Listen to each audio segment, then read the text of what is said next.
Fala pessoal, hoje iremos falar sobre o tema juiz das garantias que está previsto no Código de Processo Penal nos artigos 3A a 3F. O juiz das garantias ele foi introduzido em nosso ordenamento pela Lei Anticrime, Lei 13.964 de 2019, que entrou em vigor no dia 23 de janeiro de 2020. Todos sabemos, que esses artigos eles estão com a sua eficácia suspensa pelo STF devido a uma ação direta de inconstitucionalidade e que o ministro Luiz Fux, que é o relator, ele suspendeu diversos dispositivos, dentre eles os relacionados ao juiz das garantias. Mas, independente disso, vamos entender do que se trata tal instituto.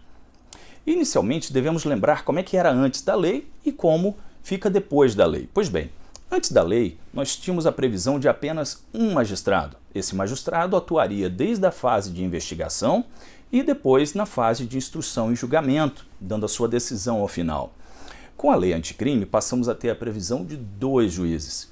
Um juiz denominado juiz das garantias, atuando na primeira fase de investigação, e um outro juiz, juiz da instrução, que trabalharia então no segundo momento da instrução e julgamento. Mas qual seria então o papel de cada um de uma forma mais didática? Pois bem, o juiz das garantias ele ficará responsável pelo controle da legalidade da investigação e também pelas salvaguardas dos direitos individuais daquilo que seja reservado à autorização prévia do Poder Judiciário.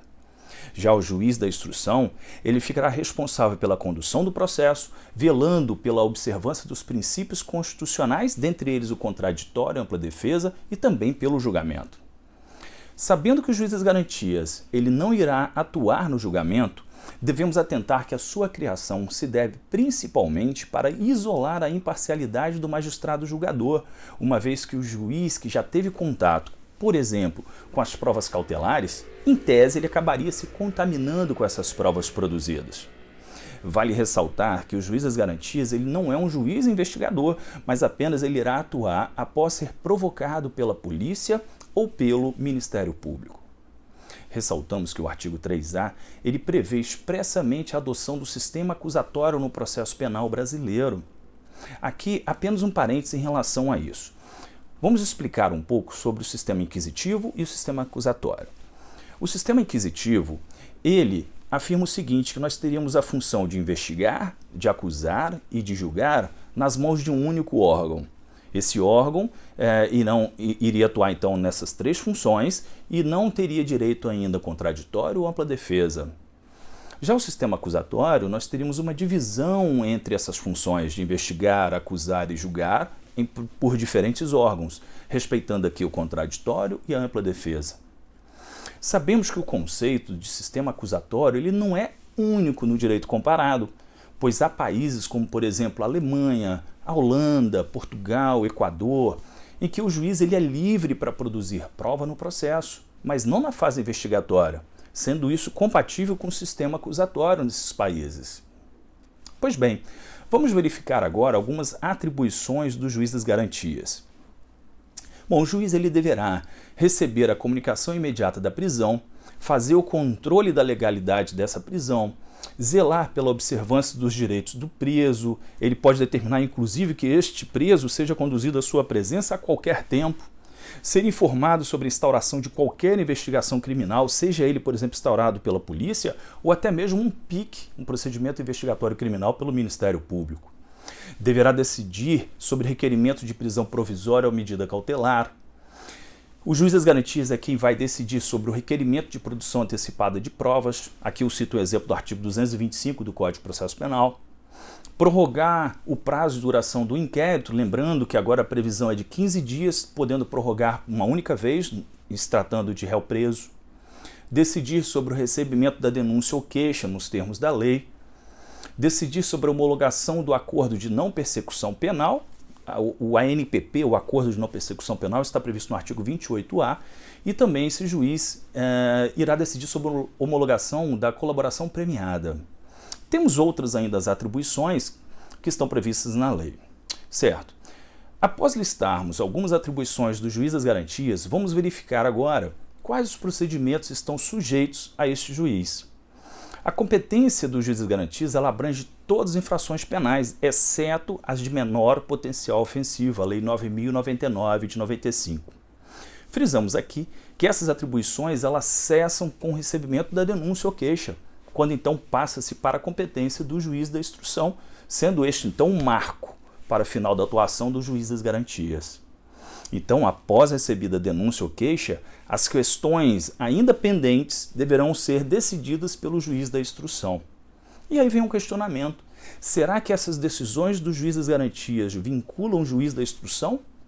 Não, não vinculam, pois há uma previsão ainda dentro desses artigos em que o juiz da instrução ele deve reexaminar a necessidade das medidas cautelares em curso e vai ter que fazer isso no prazo de até 10 dias.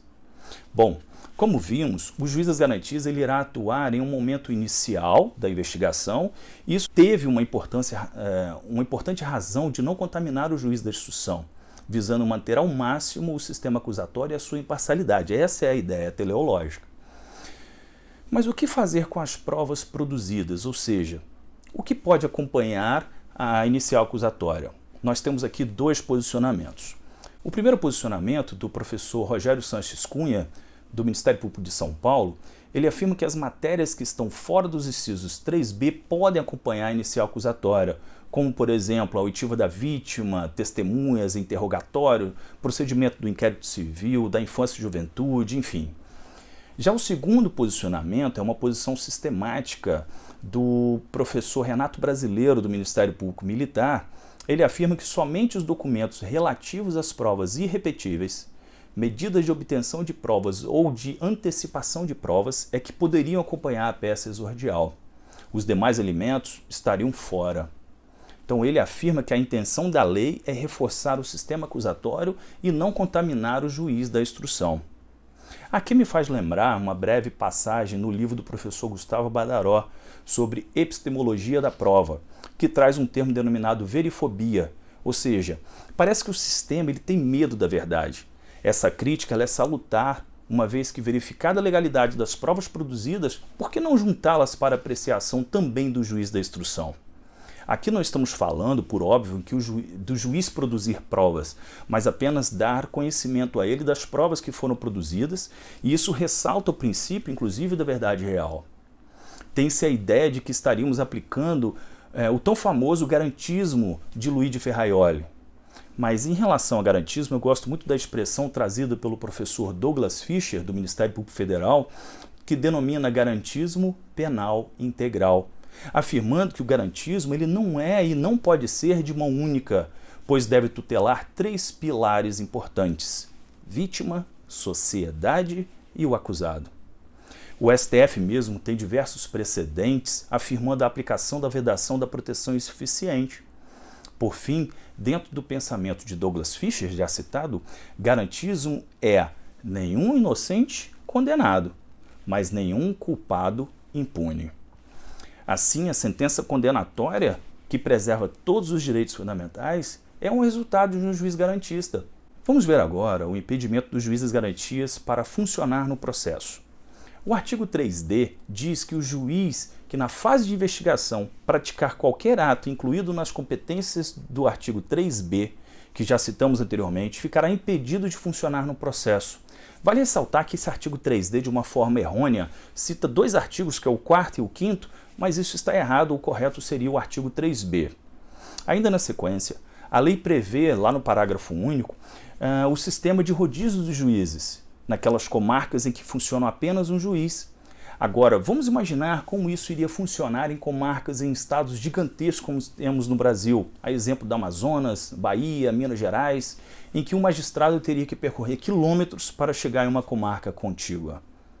Para finalizar, o último artigo referente ao juiz das garantias, é o artigo 3F, ele traz a função de assegurar a dignidade do preso, afirmando que esse juiz das garantias deverá assegurar o cumprimento das regras para o tratamento dos presos, impedindo o acordo e o ajuste de qualquer autoridade com órgãos da imprensa para explorar a imagem da pessoa submetida à prisão, sob pena de responsabilidade civil, administrativa e penal. Com isso, pessoal, finalizamos a análise do Instituto do Juiz das Garantias, que com certeza trará ainda muitas discussões doutrinárias diante a sua dificuldade de implementação. Espero que tenham gostado desta singela apresentação e em breve teremos novos temas que serão abordados. Até lá!